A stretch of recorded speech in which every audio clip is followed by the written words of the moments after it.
इस्लाम कबूल है या नहीं? कबूल है या नहीं? कबूल है? कबूल है।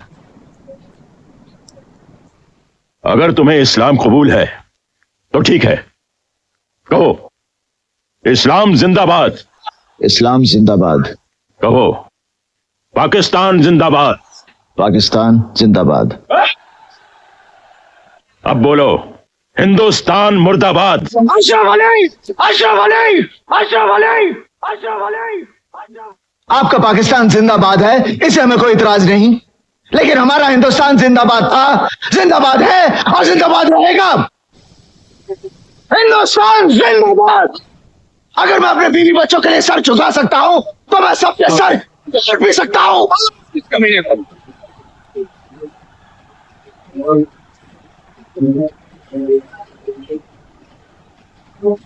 అందరికీ నమస్తే, నేను మీ వెంకట్.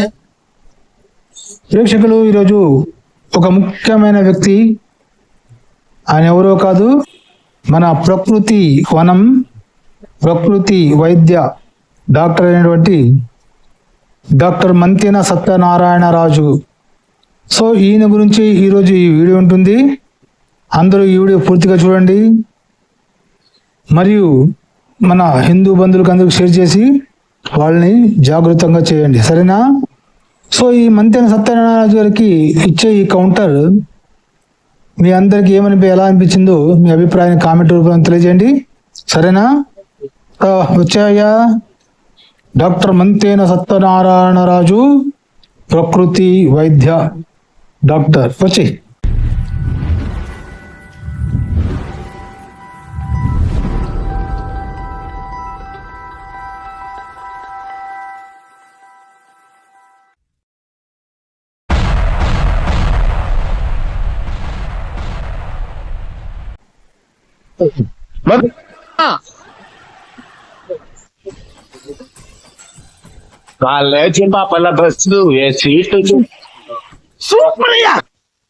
బలుపా, అహంకారమా, ఏం కన్ను నెత్తికొచ్చినాయా?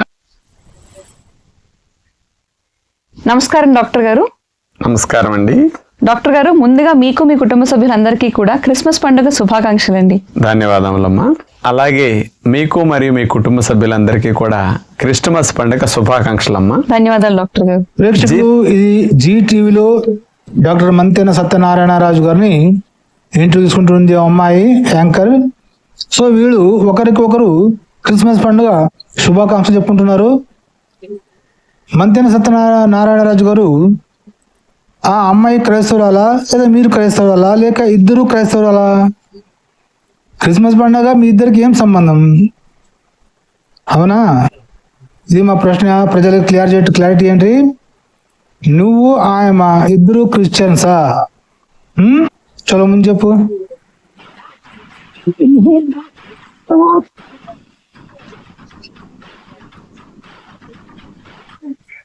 తెలుగు ప్రేక్షకులందరికీ ముందుగా క్రిస్మస్ పండుగ శుభాకాంక్షలు. డాక్టర్ గారు, ఏ మతానికి చెందిన పండుగ అయినా కూడా మనకి ఏదో ఒక పాఠాన్ని నేర్పిస్తూ ఉంటుంది. ఆ పండుగ నుంచి నేర్చుకోదగిన విషయాలు కూడా చాలా ఉంటూ ఉంటాయి. మరి అలాగే క్రిస్మస్ పండుగ క్రైస్తవులందరూ కూడా ప్రపంచవ్యాప్తంగా ఈరోజు ఆనంద హోళీలో జరుపుకుంటూ ఉంటారు. అలాగే ఆ యేసుక్రీస్తు నుంచి కూడా నేర్చుకోవాల్సిన విషయాలు చాలా ఉంటాయి. అవునమ్మా. మరి మీ ప్రకారం ప్రస్తుతం ఉన్న సమాజానికి మేమందరూ కూడా నేర్చుకోవాల్సిన విషయాలు ఏమైనా ఉంటే కొన్ని గుర్తు చేస్తారా? ప్రపంచంలో కాదమ్మా యాంకరు, ప్రతి మతంలో చెందిన పండుగ ఒక పాఠం నేర్పుతుందంటున్నావు కదా. ముందు అవలేదు నువ్వు తెలుసుకోవాలంటే బైబిల్ చదవాలి కదమ్మా. డాక్టర్ మంతెన సత్యనారాయణరాజు ప్రకృతి వైద్యుడు, ఆయనకు బైబిల్ గురించి ఏం తెలుసు? నేను మంతెన సత్యనారాయణరాజు, నువ్వు బైబిల్ చదివావా? నీకు బైబిల్ గురించి అంత తెలుసా? తెలిసి ఇవన్నీ తెలుసుకున్న తర్వాతే ఆ అమ్మాయి మీకు క్వశ్చన్ అడిగిందా కదా ప్రేక్షకులు? సో చెప్పు. Really powerful, brilliant variations, you know. Just a minute. Take your own time. What mind blowing. జిహాద్, జిహాద్. ఏంట్రా పిలవటం? సౌండ్ సెన్స్ లేదురా నీకు? ఆడెక్కడున్నాడు కనబడుతున్నాడా? ఆడెక్కడున్నా వినపడేలాగా.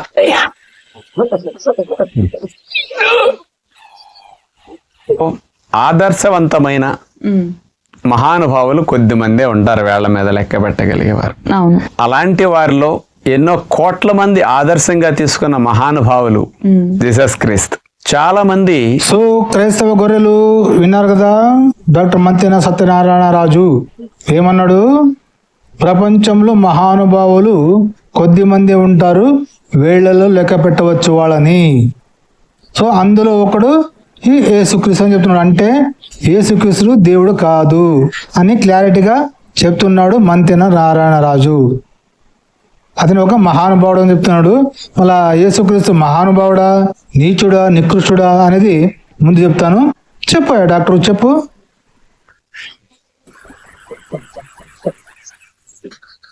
ఆచరణ చేయకుండా ఎక్కువ చెప్పేస్తారు. చెప్పేది తక్కువ, ఆచరణ చేసింది ఎక్కువ. జీసస్ క్రైస్ట్ ముఖ్యంగా వారి నుంచి మనం ప్రస్తుత పరిస్థితుల్లో ఈ సమాజం అంతా సుఖ సంతోషాలతో ఘర్షణ లేకుండా, మతాలు కులాలు అనే భేదభావం లేకుండా ఒకే కుటుంబంలాగా మంచి జీవితాన్ని గడుపుతూ ముందుకు సాగాలి అంటే ఆయన చూపించిన మార్గం అతి గొప్ప మార్గము.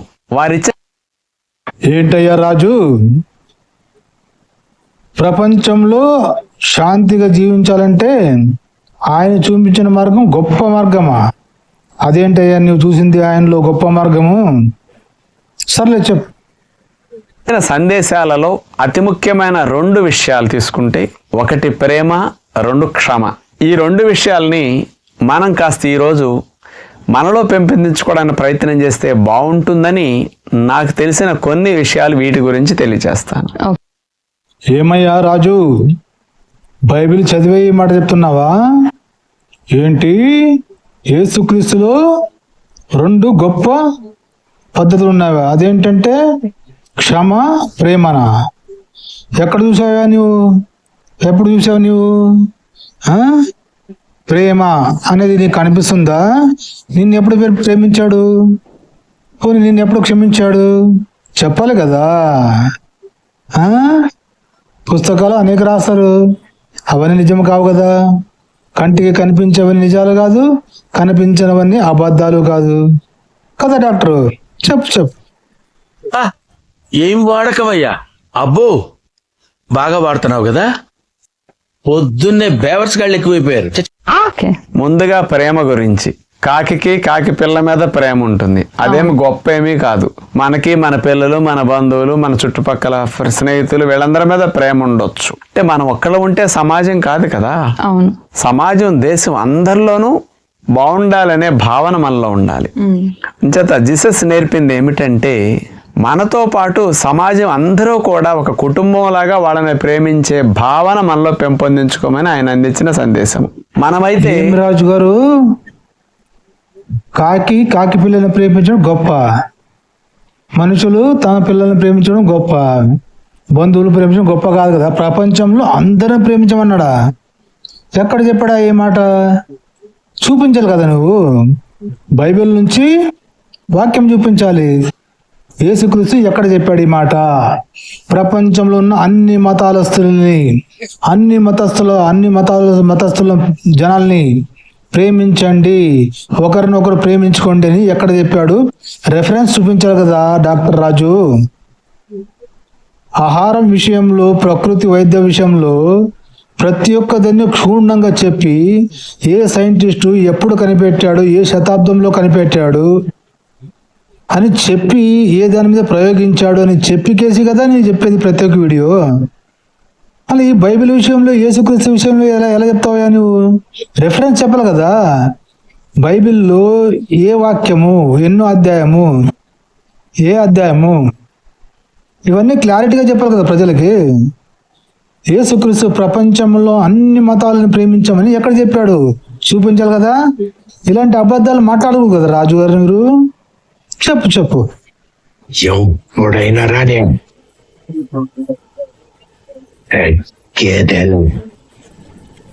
మన వాళ్ళని ప్రేమిస్తాం, మన వాళ్ళని క్షమించగలుగుతాం. కానీ హాని కలిగించే వారిని, ద్వేషించే వారిని, మనకి ప్రాణాపాయ సంఘటనలు కలిగించే వారిని, మనకి కీడు కలిగించే వారిని ప్రేమించటం అనేది సహజంగా ఎవరు చెప్పరు. అది కూడా సమాజానికి ఎక్కువ నచ్చదు. కానీ ఆ జీసస్ ప్రభువు మాత్రం ఇచ్చిన అతి ముఖ్యమైన సందేశం, ఎలాంటి వారినైనా మార్పు తీసుకొచ్చి వాళ్ళని మంచి వైపు నడిపించాలి అంటే ఆ ప్రేమ అనే ఆయుధాన్ని ప్రయోగించడం తప్ప మరొక మార్గం లేదని ఆయన ప్రధానంగా తెలియచేశారు. నువ్వేం చెప్పావు నీకైనా అర్థమైందా? నాకు ఈ ఆఫర్స్ కూడా ఉన్నాయా? నువ్వెన్న యాంగిల్స్ చూపిస్తావు? ఏమిరా బాలరాజు, ఏమిరా ఉపయోగం దేశానికి? రాజుగారు, మీరు చెప్పింది మీకైనా అర్థమైందా? ఎక్కడ చెప్పాడు, ఎప్పుడు చెప్పాడు, రెఫరెన్స్ చూపించాలి కదా. రెఫరెన్స్ చూపించి మాట్లాడాలి కదా, ఉత్తరే మాట్లాడదు కదా.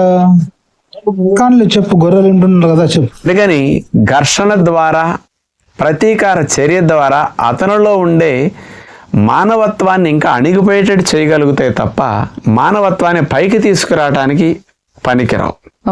ఆ ప్రేమతత్వం అనేది అవతల వ్యక్తి మీద, అట్లాంటి హాని కలిగించే వ్యక్తి మీద మనం చూపించగలిగినప్పుడు అతనిలో రియలైజేషన్ కలిగి ఇంత కీడు చేసిన నాకు కూడా ఇంత ప్రేమ చూపించి మేలు చేస్తున్నారనే భావనలో అతను పరివర్తన చెంది ఆ చెడ్డ పనుల నుంచి మాని మంచి వైపు వెళ్ళటానికి అవకాశం కలుగుతుంది. అందుచేత ఆయన్ని శిక్షించే సమయంలో కూడా అవతల వ్యక్తి అంత బాధిస్తూ తన ప్రాణహాని కలిగిస్తున్నప్పటికి కూడా అతను అజ్ఞానములో చేస్తున్నాడు, తెలుసో తెలియక అట్లాంటి ప్రవర్తనలో ఉన్నాడు. కాబట్టి అలాంటి అతనికి కూడా జ్ఞానాన్ని ప్రసాదించు భగవంతుడు అని ప్రార్థన చేసి అతనికి ప్రేమను పంచటం తప్ప నీవు నీ తరతరాలు ఇట్లా నాశనం అయిపో అని శపించే గుణము జీసస్లో ఏ కోశాన కనపడదు. ఓరే మంతేనా సత్యనారాయణ రాజు, నీకు తెలిసింది అంతేనా? అంటే ఎవరైనా చెప్పారా నీకు స్టోరీ, లేదా నువ్వు బైబిల్ చదివావా? ఇప్పుడు ఆరోగ్య విషయంలో ప్రతి ఒక్కదైనా క్షుణ్ణంగా చెప్పి ఎన్ని క్యాలరీస్ ఉంటాయి, ఎంత ప్రోటీన్ ఉంటుంది, ఎన్ని పిండి పదార్థాలు ఉంటాయి, ఎన్ని గ్రాములు ఉంటాయి, ప్రతి ఒక్కటి క్షుణ్ణంగా చెప్పి మళ్ళీ ఏ సైంటిస్టు ఎప్పుడు కనిపెట్టాడు, ఏ దేశం వాడు కనిపెట్టాడు, ఏ శతాబ్దంలో కనిపెట్టాడు, అన్ని చెప్తావు కదయ్యా. ఇప్పుడు జీసస్ గురించి తన్ని కొట్టి చంపబోతున్నా వాళ్ళని శిక్షించకుండా క్షమా కోరాడా? వీళ్ళు అజ్ఞానం చేస్తున్నారు, వీళ్ళకి జ్ఞానాన్ని పెంచండి అని దేవుని వేడుకున్నాడా? అంటే జీసస్ దేవుడు కాదు, ఒక మనిషి అని నువ్వు కూడా చెప్తున్నావు. కానీ మంతెన రాజు, వాస్తవం అది కాదు కదా బైబిల్లో ఉన్నది. బైబిల్లో ఉన్న వాస్తవం అది కాదు ఒకటి. రెండోది, ఇప్పుడు నువ్వు ప్రజలకు చెప్తున్నావు అన్నప్పుడు క్లారిటీ ఉండాలి కదా. ఆరోగ్య విషయంలో ప్రతి ఒక్కటి క్షుణ్ణంగా చెప్పి నువ్వు ఇప్పుడు యేసుక్రీస్తుని వాడు కొట్టి చంపుతున్నారు కదా, ఎందుకు కొట్టి చంపుతున్నారు దాని గురించి నువ్వు చెప్పాలి కదా. ఎందుకు కొట్టి చంపుతున్నారు వాళ్ళు అనేది దాని గురించి చెప్పాలి కదా ప్రజలకి. కానీ తన్ను కొట్టి చంపుతున్నా వాళ్ళని శపించకుండా వీళ్ళు అజ్ఞానంగా చేస్తున్నారు, వీళ్ళకి కూడా జ్ఞానం పెంచే దేవుడా అని వేడుకున్నాడంటే ఆయన్ని ఎందుకు కొట్టి చంపుతున్నారు ఆ కారణం చెప్పాలి కదా మీరు. అది చెప్పకుండా ఇలా హిందువుల్ని ద్రోహం మోసం చేసేది ఎంతవరకు కరెక్ట్ డాక్టర్ రాజు కదా ప్రేక్షకులు? ఆయనని చంపుతుంటే కొడుతుంటే ఆయన ప్రేమ తత్వం కాదు రాజు జరిగింది కథ బైబిల్లో. ఆ యేసుక్రీస్తు అనే క్యారెక్టర్ ప్రజల్ని, అక్కడ ఉన్న యహూది ప్రజల్ని మోసం చేసి నేనే రాజుని, నేను దేవుడు కుమారుని, నేను యూదులకు రాజుని అని అబద్ధం చెప్పుకుంటూ తిరిగి అక్కడ ఉన్న రాజ్యానికి రాజద్రోహం చేసినందుకు ఆయన్ని పట్టుకొని శిక్షించాలని రోమన్ సైనికులు వెతుకుతూ ఉంటే ఎన్నోసార్లు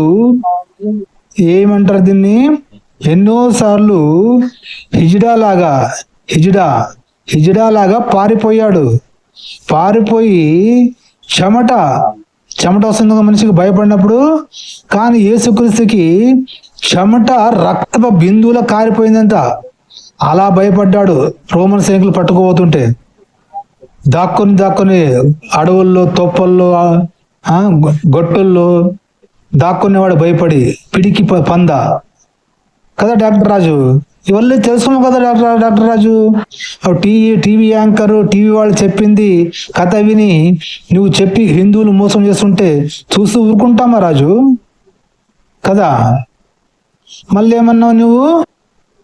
ఆయన్ని కొట్టి చంపుతుంటే కూడా, ఆయనకి నష్టం చేస్తుంటే కూడా ఆయన ఇది చేయకుండా దేవుడా వీళ్ళు అజ్ఞానం చేస్తున్నారు, సో వీళ్ళకి జ్ఞానాన్ని ప్రసాదించు అని చెప్తే వాళ్ళు కూడా దుర్మార్గులు కూడా మంచి భావన కలగడానికి అవకాశం ఉంది అన్నావు కదా.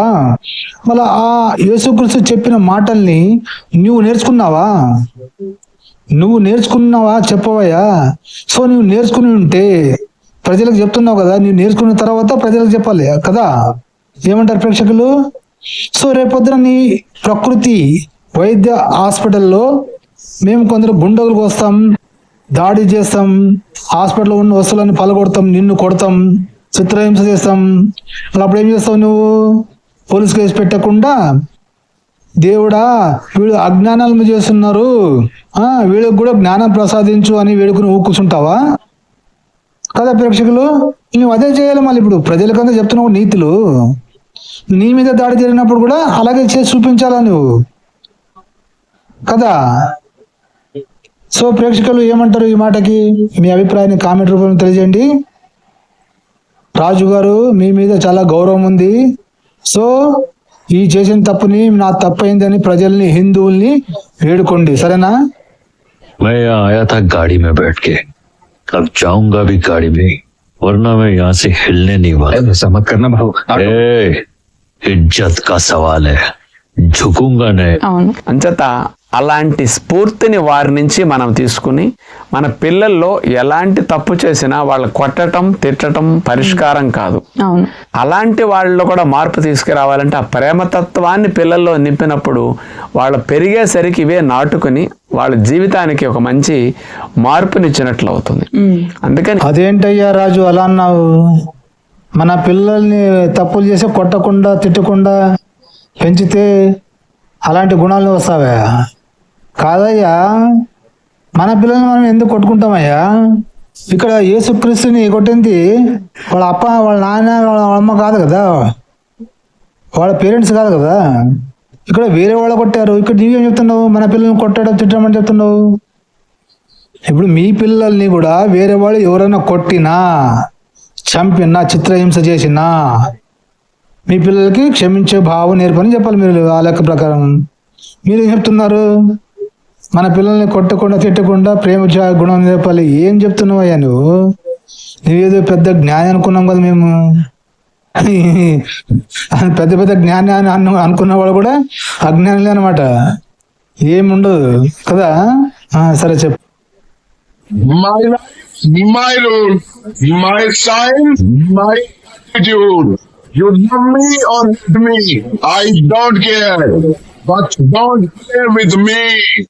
పేరెంట్స్ కూడా చిన్నప్పటి నుంచి అట్లా వాళ్ళని పెంచుతూ వీళ్ళు ఆదర్శంగా పిల్లలకు కనపడుతూ ఉంటే నిజంగా జీసస్ కోరుకున్న సమాజం తయారవడానికి అప్పుడు అంటే ఏంటి రాజు గారు? మరి ఇప్పుడు మన పిల్లలకి ఏం నేర్పాలి? చూడండి అయ్యా, ఎవరైనా మిమ్మల్ని కొట్టినా, చిత్రహింస చేసినా మీరు క్షమాగుణం చేయండి. అయ్యో దేవుడా, వీళ్ళు అజ్ఞానంతో నన్ను చిత్రహింస చేస్తున్నారు, వాళ్ళకు కూడా జ్ఞానం ప్రసాదించండి అని వేడుకోండి చెప్పాలి పిల్లలకి. అంటే మా పిల్లలు చిత్రహింస చేసి కొట్టి యేసుక్రీస్తులాగా చంపినా పర్లేదా? అదే మీరు చెప్తున్నది. పిల్లలు నోడివి, నీకేం తెలుస్తుంది ప్రేమ కదా? చెప్పు. చూసిన ఫ్రెష్ కాలేజ్ పాపల బస్సు వేసి చూసిన ఫ్రెష్ ప్రేకేస్ అరే కళ్ళల్లో ద్రాక్ష పళ్ళు, బుగ్గల్లో యాపిల్ పళ్ళు, పెదాల్లో చెర్రీ పళ్ళు, పైనుంచి కింద వరకు పెద్ద పళ్ళ తోటలు ఎక్కున్నావు.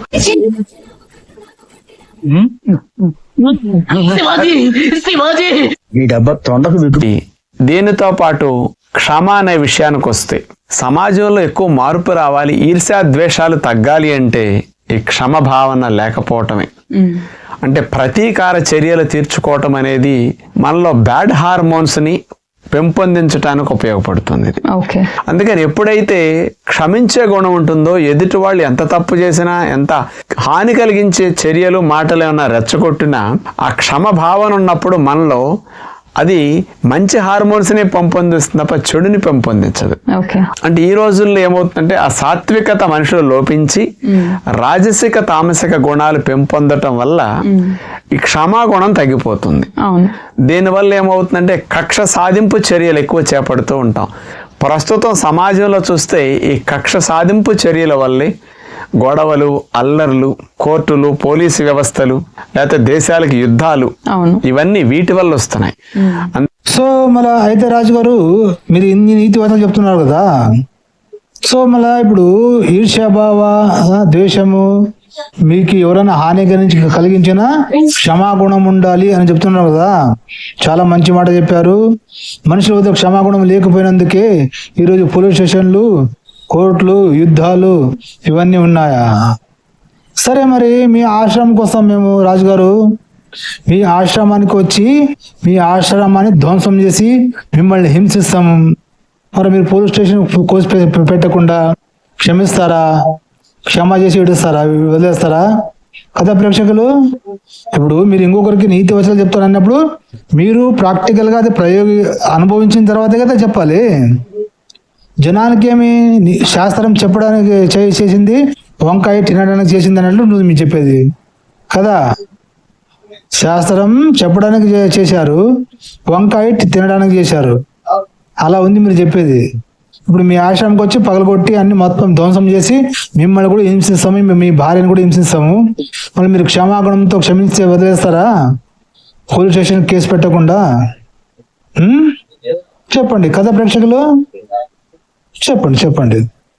అందుకని ప్రపంచం అంతా, తోటి మానవులంతా అన్నదమ్ములనే భావన, ఒక కుటుంబం అనే భావన, వసుదైక కుటుంబం అనే భారతదేశము చెప్తుంది, క్రీస్తు కూడా చెప్పింది అలాంటిది. అందుకని ఎలాంటి వారినైనా ఆ భావనతో క్షమించాలి అని ఆయన అంటారు. అందుకని ఆయన ఆ క్షమాగుణం అనేది ఎంత ఉంది ఆయనలో అంటానికి చివరి గడియలు చూస్తే తెలుస్తుంది. అందుకనే ప్రతి ఒక్కరూ ఆయనకి భక్తులు అవటానికి, ఆయనంత ఆరాధించటానికి ప్రధాన కారణం చూస్తే ఆయనలో ఉన్న క్షమాగుణం. అందుకని మన ఇంట్లో మన పిల్లల్ని క్షమించటం పెద్ద గొప్ప కాదు. మనకు తెలిసిన వారు ఏదైనా తప్పు చేసినా వాటిని క్షమించి వదిలేయటం గొప్ప కాదండి. మన వారు కాని వారైనప్పటికీ, మనకి హాని కలిగించేవారైనప్పటికీ, మనకి రకరకాలుగా ప్రాణ నష్టం కానీ ఆస్తి నష్టం కలిగించే వారిని కూడా ఆ క్షమాభావంతో మనం చేరదీయగలిగినప్పుడే అతనిలో నిజమైన విలువలు పెంచడానికి అవకాశం కలుగుతుంది. మరి రాజుగారు నేను చెప్పింది కూడా అదే రండి, నేను చెప్పింది కూడా అదే. రేపు పొద్దున మీ ఆశ్రమానికి వస్తాం, మీ ఆశ్రమాన్ని మొత్తం ధ్వంసం చేస్తాం, మిమ్మల్ని మీ ఆశ్రమంలో ఉన్న వాళ్ళందరినీ చిత్రహింస చేస్తాం. మరి మీరు క్షమా చేసి వదిలేస్తారా? ప్రజలకి తెలియజేయండి ఒక వీడియో మూలకంగా, సరేనా? చెప్పండి.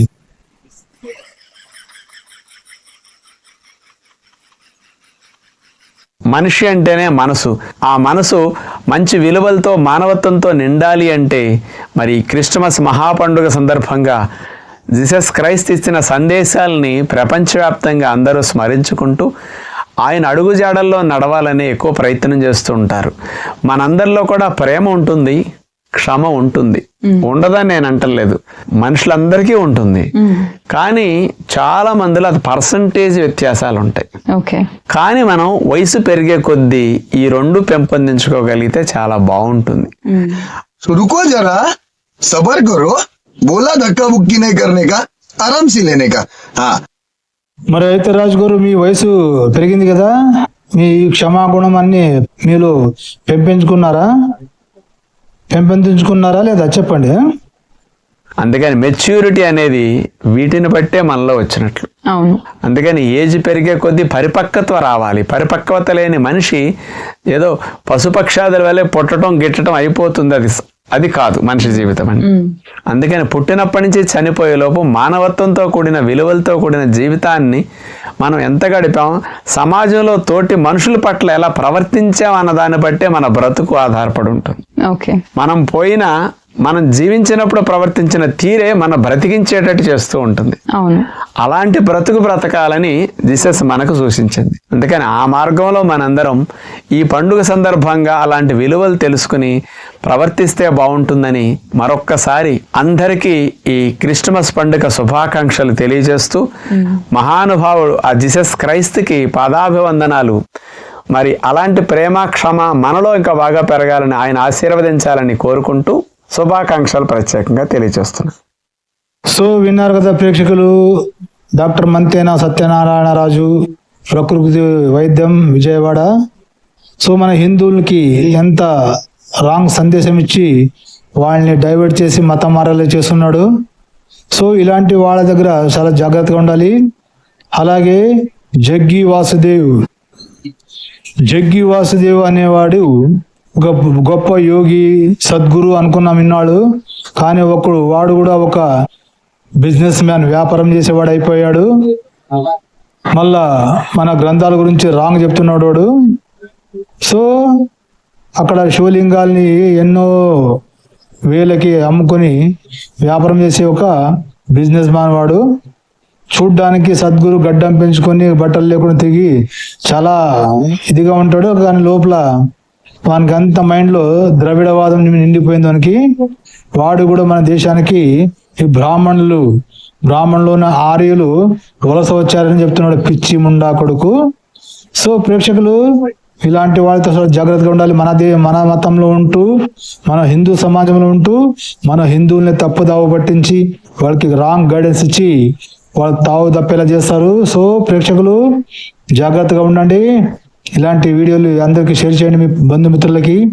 సో వీడియో నచ్చితే లైక్ చేయండి, మీ అభిప్రాయాన్ని కామెంట్ రూపంలో తెలియజేయండి. సబ్స్క్రైబ్ చేసుకుని మీ బంధుమిత్రులకు షేర్ చేయండి. రైటా? సో మరొక వీడియోతో కలుసుకుందాం ప్రేక్షకులు. అంతవరకు ఉందామా మరి? సెలవు.